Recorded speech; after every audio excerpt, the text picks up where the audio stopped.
The Strait of Hormuz is a narrow ribbon of water that carries the one thing every nation fears: the sudden silence of a stalled economy.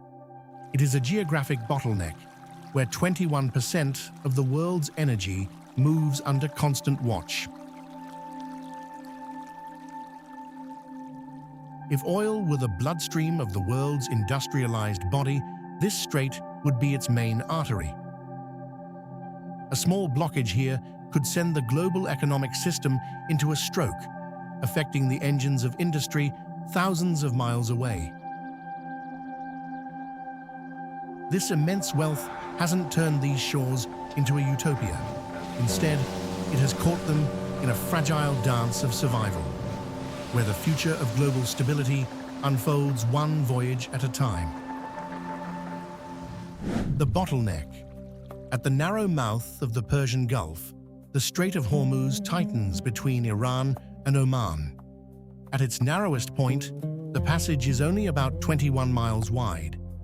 Most travelers see this place as merely a thin line on a map, but the sheer scale of maritime traffic is impossible to process until you are actually floating there. Every single day, massive steel giants carry 21% of the world's oil and 1/5 of its liquefied natural gas through this single pressurized throat of water.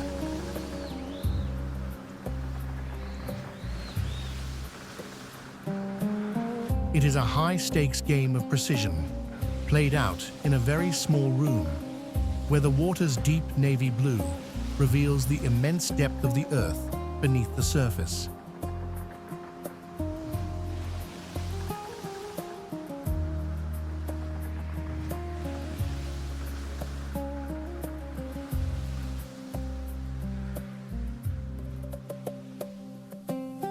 Watching a ship the size of an upright skyscraper navigate such an intimate passage creates a strange, heavy feeling.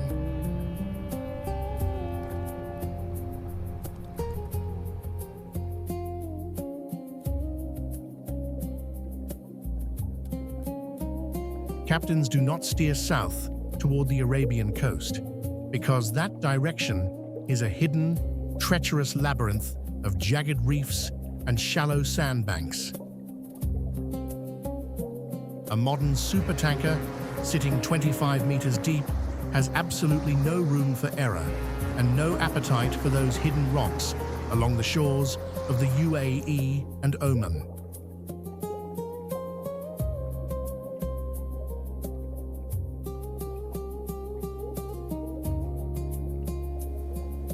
Consequently, these massive vessels are forced to hug deep natural trenches, running precariously close to the Iranian coastline, following a strict international maritime path only 3 kilometers wide in each direction.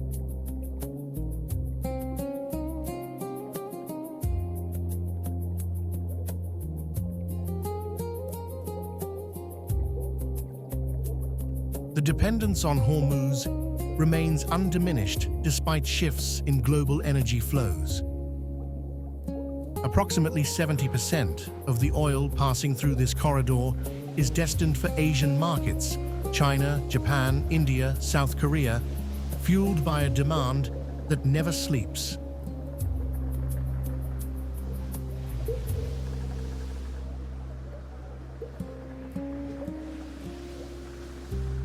For oil powers like Saudi Arabia, Iraq, and Kuwait, the strait is not a choice. It is a geographical destiny, their only way to reach international markets. In cities like Tokyo or Hanoi, even a slight disruption at Hormuz can be felt overnight at gas stations, reminding ordinary people how fragile their connection to this distant water truly is.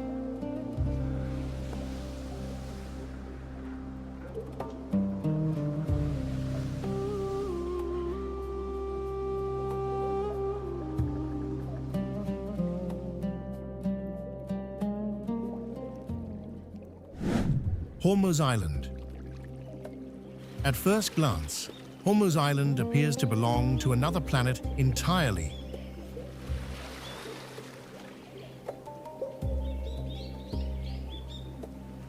This small patch of barren earth sits at the heart of the strait, surrounded by one of the most important energy routes on Earth. Its geological origins stretch back more than 500 million years. Tectonic pressure and salt dome formations sculpted its vivid colors and unique mineral structures over deep time.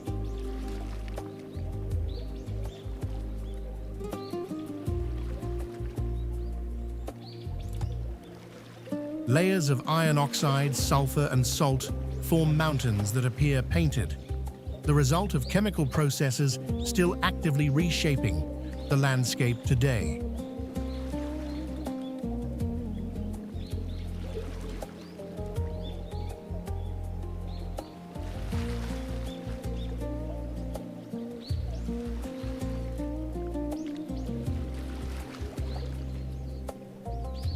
And yet this harsh environment is not merely scenery.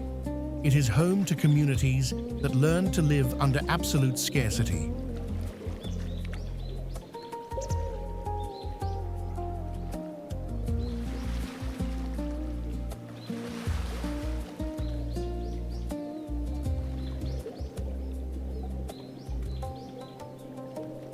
Local inhabitants use the mineral-rich red soil known as gilak, in their own culinary traditions, directly incorporating the landscape into daily life.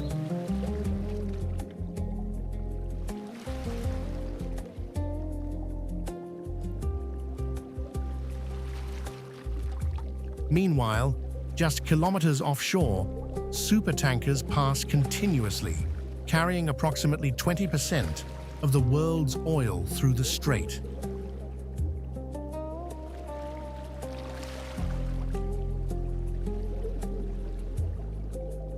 The coexistence of daily local life and global energy flows makes Hormuz a point where the intimate and the planetary intersect without pause. But that delicate relationship is under pressure, threatened by pollution, growing tourism, and the fragility of its limited natural resources.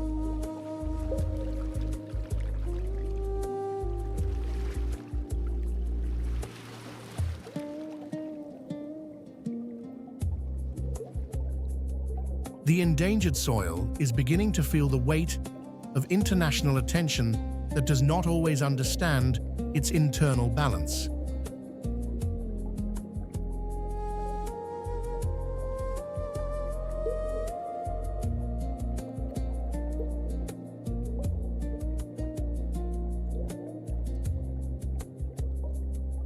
And yet the island is not defined by its vulnerability. It is defined by its capacity to adapt to conditions that defy all conventional logic.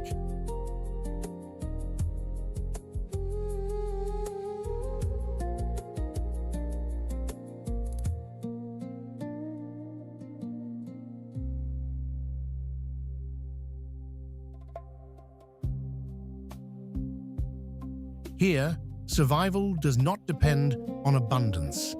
It depends on a deep understanding of the environment and its limits.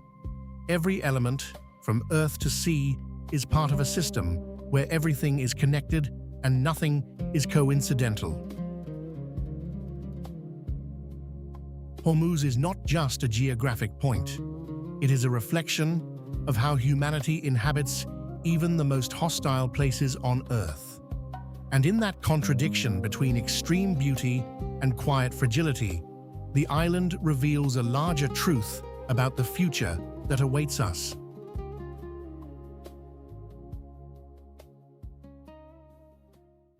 Keshem Island. On Keshem Island, life doesn't adapt to the weather. The weather is the condition.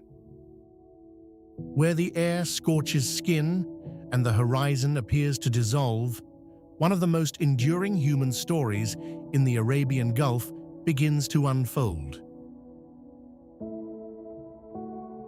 With temperatures exceeding 45 degrees Celsius and suffocating humidity, These conditions challenge every logic of human settlement. And yet, rather than being a barrier, this brutal environment became the mold for a deeply adapted culture.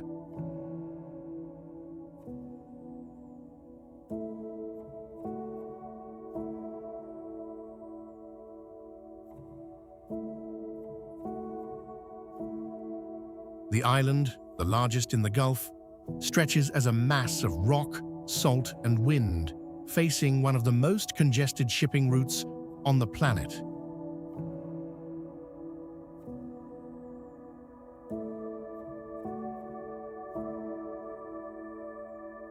But what defines Keshem is not its geography. It is the way its people learned to read it. Before dawn, when the air is still breathable, the island pulses with a quiet, precise rhythm.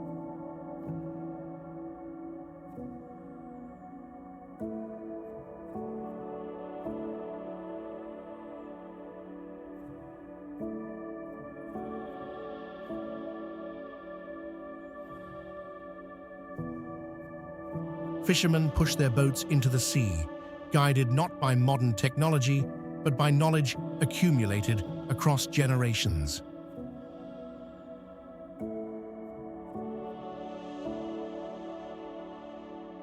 On Keshem, the day is not measured in hours, it is measured in degrees of heat. Every daily decision rests on a deep understanding of climate and its limits.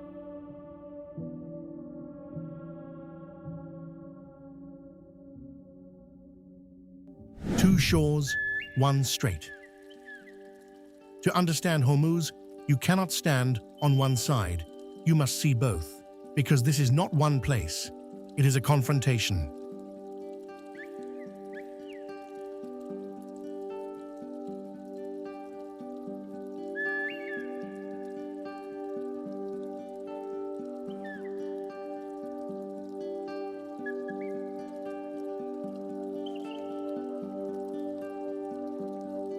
To the south, Oman's Musandam Peninsula rises in pale limestone, smooth, quiet, carved by fjords, a coastline that invites.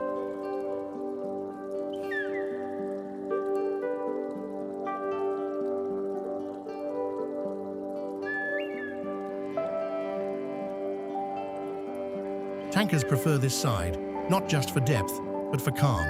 It feels stable.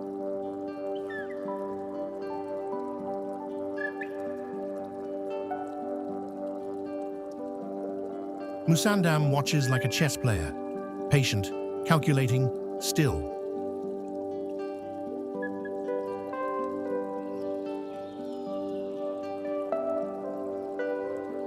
To the north, Hormuz Island, volcanic, fractured, saturated with salt. Its mountains burn red from iron oxidation. Where Musandam suggests arrival, Hormuz suggests warning.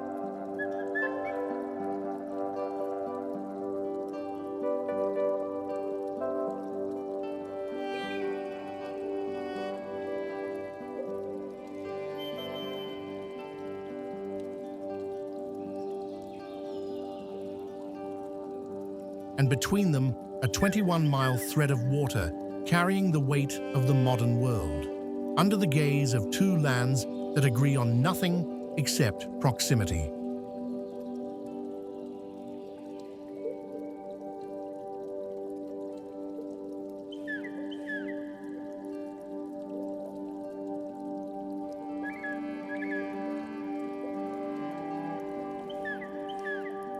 This is not a strait defined by connection. It is defined by tension, life without share.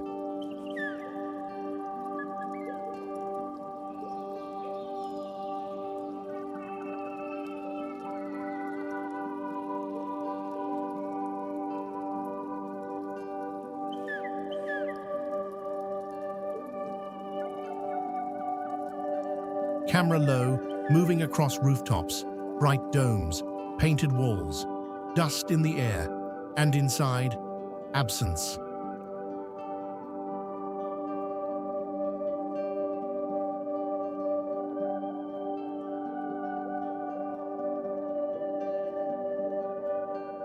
No fresh water, no stable income, no access to the wealth flowing just offshore.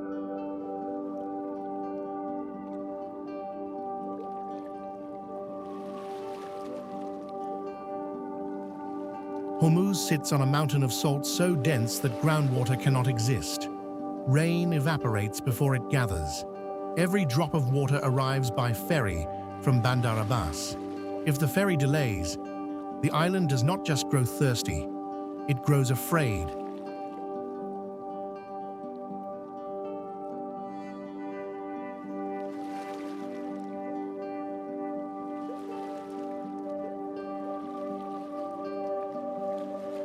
Men cross the sea, carrying plastic containers like gold.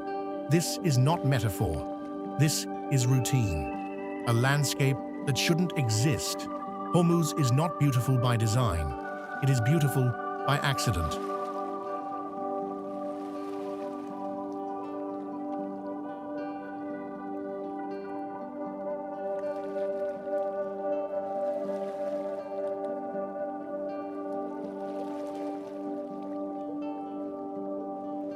The red beach, colored by iron oxide, sulfur, volcanic ash, looks like the earth itself is bleeding.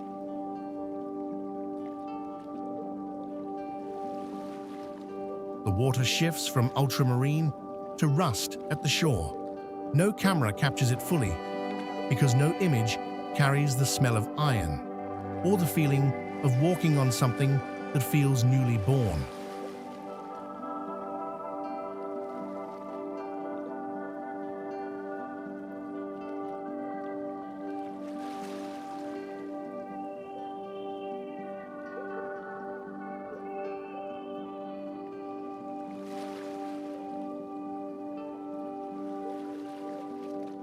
Inland, Rainbow Valley.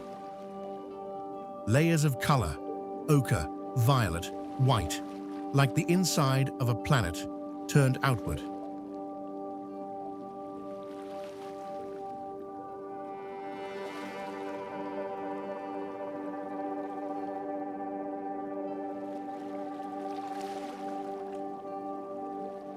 Silver beach, shimmering on the surface, burning beneath. And along the tidal edges, mangroves, filtering salt, creating life where none should exist, doing what the people here have always done.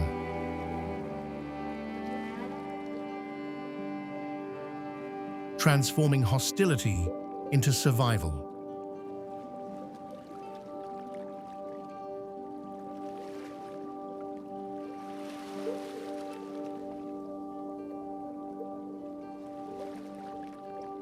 The Dark Fleet. Not all ships here are visible.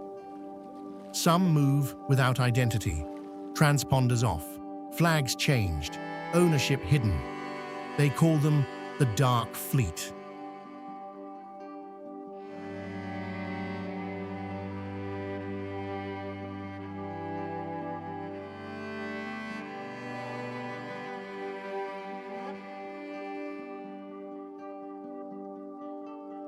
They don't pass invisibly.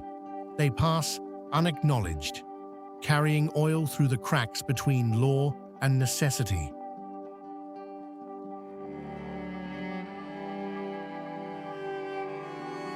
From shore, they look like any other ship. Same lights, same silhouette, but they double the strait's burden.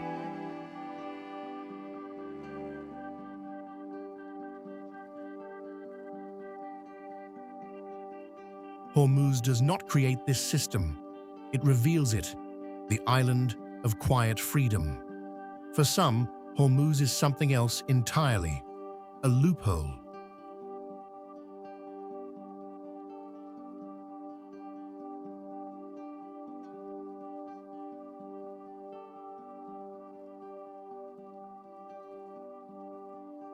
Young people arrive from cities like Tehran and Isfahan, not despite the heat, but because of it. Because hardship creates space, no structure, no performance, no constant visibility. Here, under open sky, they experience something rare.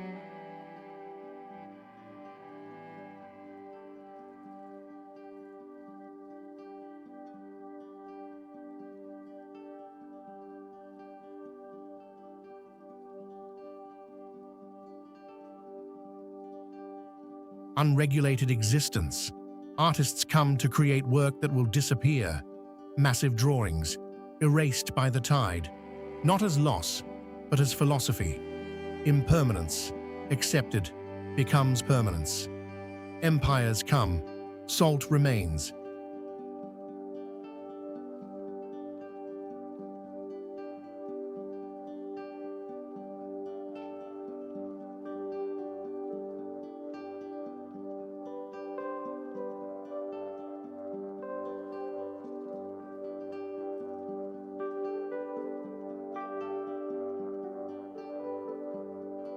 Hormuz is older than strategy.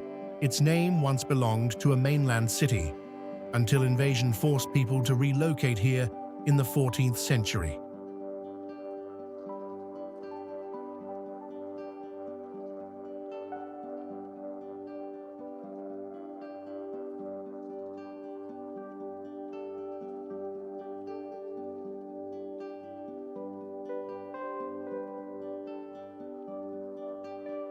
To worse land, they came anyway, because control of water mattered more than comfort of land.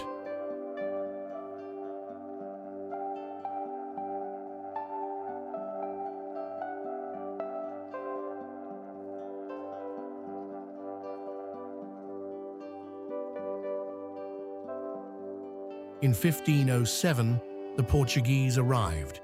They built a fort, held the island for over a century, until 1622, when an unlikely alliance forced them out.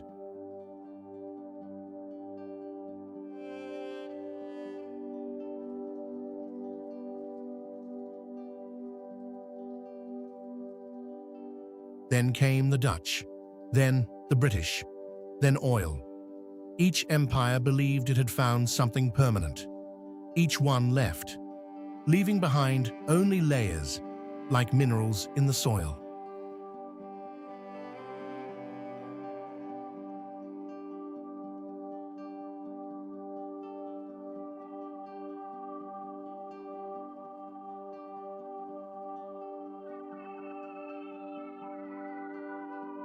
When beauty becomes a product, Hormuz became unreal, and the world noticed. Tourists arrived with cameras, with attention, with impact.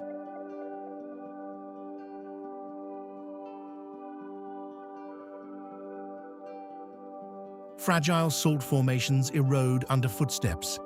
Mangroves face pressure. Wildlife retreats. The paradox emerges. The more beauty is seen, the harder it becomes to preserve.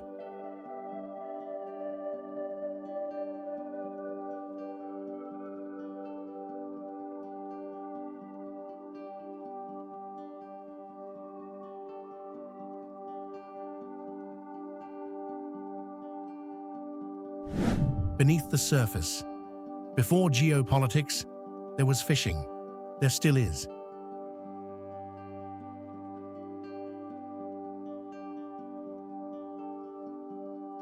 Fishermen don't think in barrels per day. They think in currents, in wind, in sound. Tankers disrupt all three, but the sea remains productive because of a hidden system. Cold water flows in, salt water flows out.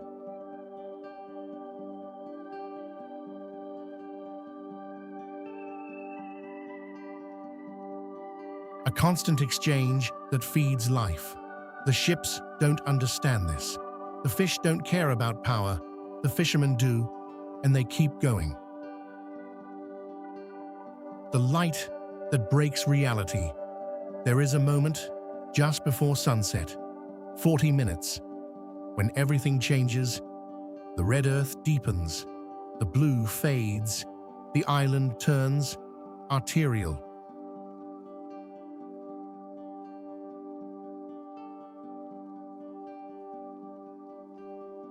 The water becomes something between rose and rust, a color that doesn't exist anywhere else. Photographs fail, not because of technology, but because reality itself exceeds its categories.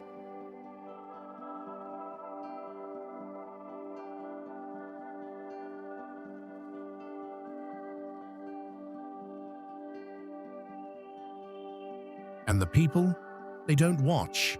They are inside, managing water, preparing food, listening to wind. Because when you live inside beauty, you don't stop to observe it.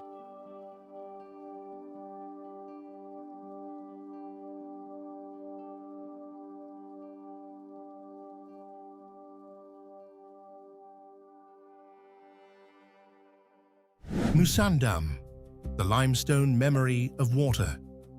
The Musandam Peninsula extends southward from mainland Oman as a geographic exclave.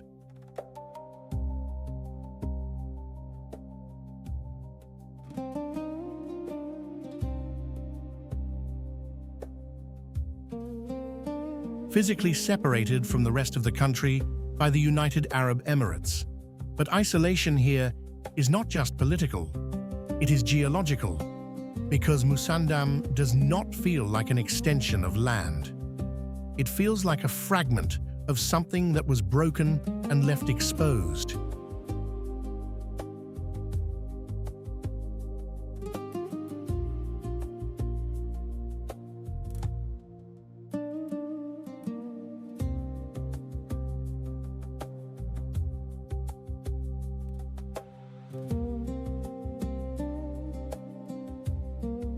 Its coastline, at the western entrance to the Strait of Hormuz, appears so unfamiliar that when the first systematic photographs were taken in the mid-19th century, they were reportedly met with skepticism.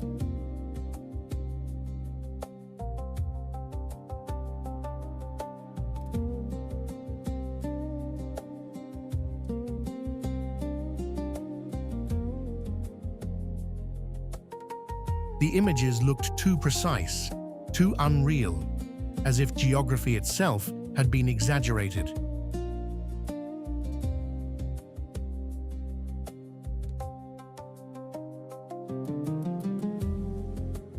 What defines Musandam is not land, but absence of it. A coastline carved by drowned valleys, ancient river systems that once cut through limestone when sea levels were lower, before the last glacial maximum reshaped everything.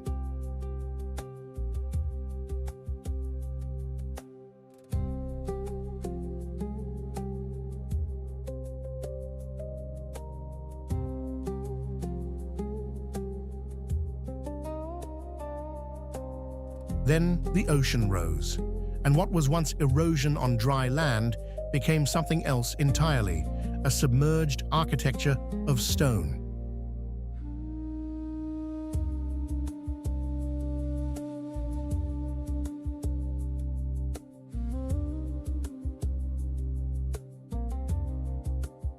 Today, those valleys exist as fjord-like inlets called khors.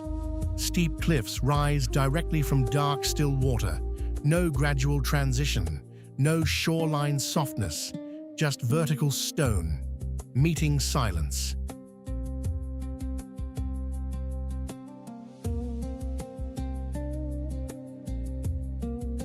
And in moments of still weather, when wind collapses and tide steadies, the reflection becomes so precise that the boundary between rock and water disappears entirely.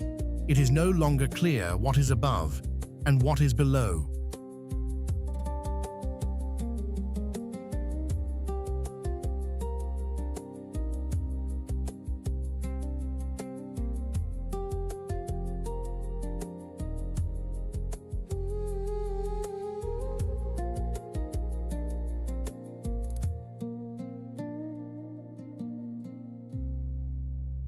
But Musandam is not only a landscape of water, it is a landscape of time made visible.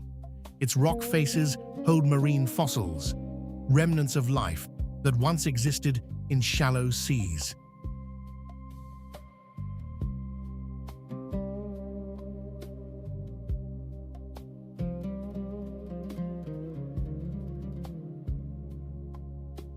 Now found more than a mile above current sea level. Seashells in mountains, coral in cliffs, life lifted upward by forces too slow to witness, but too powerful to deny.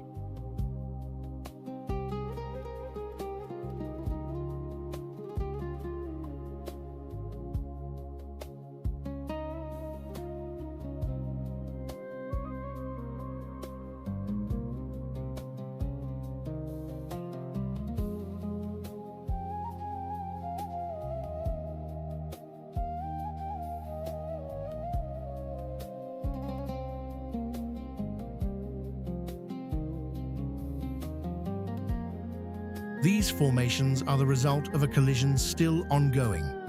The Arabian and Eurasian tectonic plates continue to press against each other, not violently, but persistently.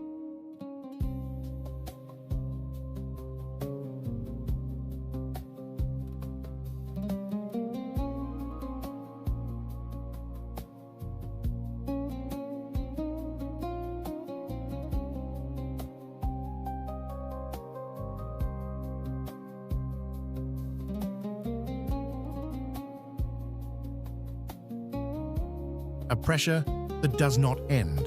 It accumulates, and over millions of years, it has pushed seabeds into sky, creating a geological contradiction, ancient ocean floors standing as mountain walls. And so Musandam becomes something rare.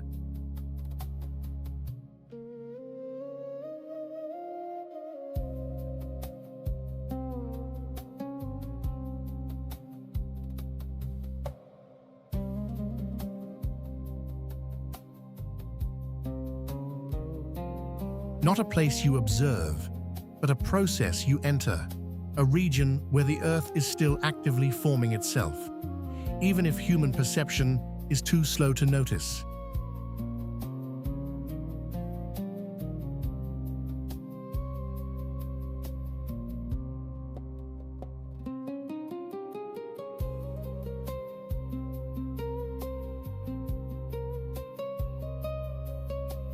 Yet this landscape is not empty. It is inhabited by communities shaped entirely by its constraints.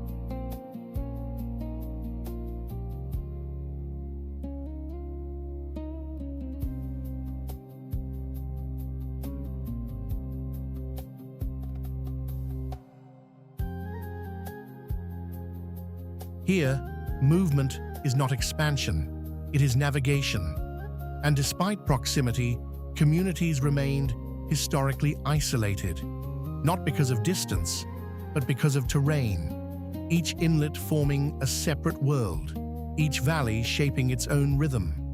Cultural variation here mirrors geological fragmentation, as if identity itself has been carved by stone and tide. Musandam does not separate life from land, it fuses them into the same structure.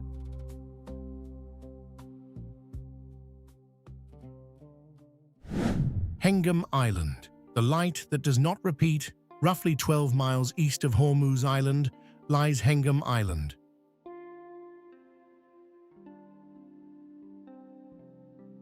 A journey only possible by boat, and that journey matters, because distance here is not measured in miles, but in expectation dissolving over time.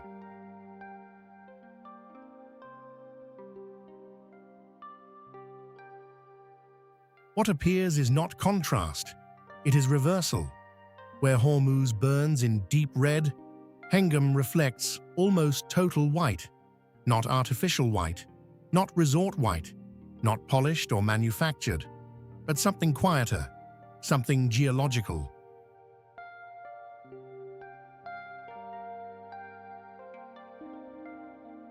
The surface is formed from fine sediment layered with microscopic mica, particles too small to notice individually, but together they become reflective architecture, a ground that does not absorb light, it transforms it.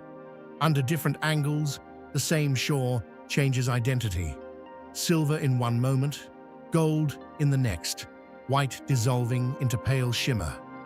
But never fixed, never stable, always dependent on perspective.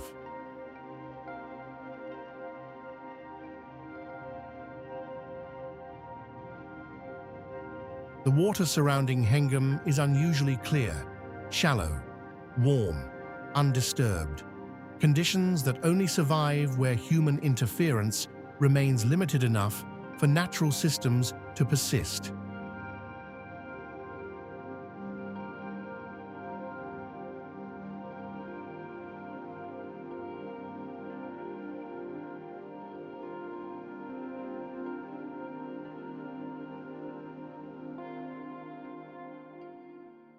The Strait of Hormuz is not just a place on a map, it is a dependency.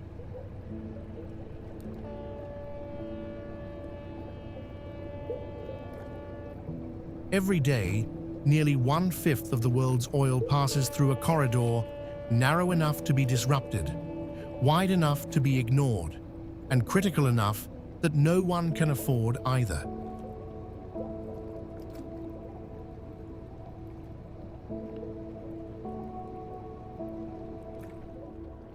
The modern world does not run on oil alone. It runs on the assumption that oil will always arrive. That assumption passes through Hormuz.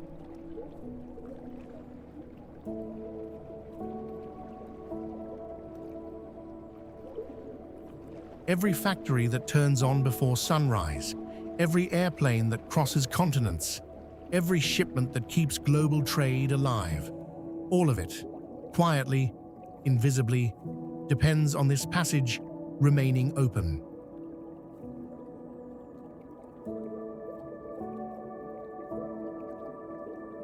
And yet, nothing about Hormuz is stable. It sits between rival powers. It exists within one of the most militarized regions on Earth.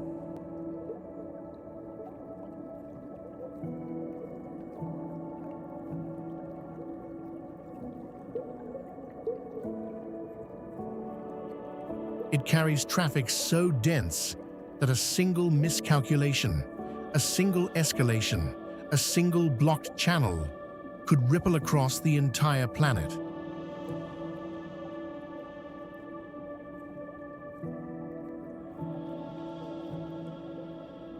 Not as a distant geopolitical event, but as rising fuel prices, disrupted supply chains, food costs increasing in cities thousands of miles away. The consequences would not stay here. They never do. Because Hormuz is not just a regional choke point. It is a global pressure valve. And like all pressure valves, its importance is only fully understood when it fails.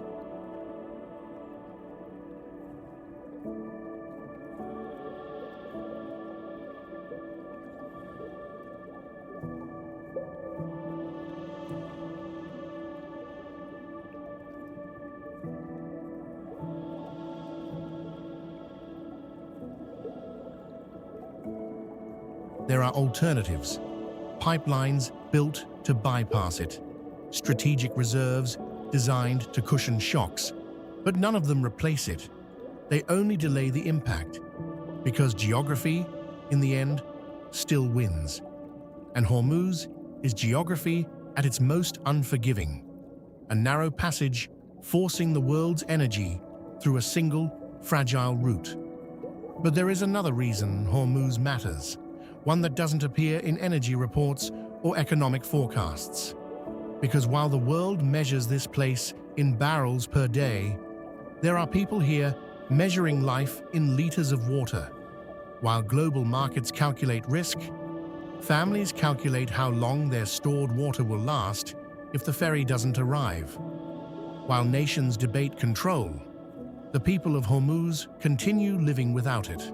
And this contrast reveals something deeper, that the systems we call global stability are often built on local instability, that the wealth moving through a place does not belong to it, and that the most strategically important locations on Earth are not always the most supported.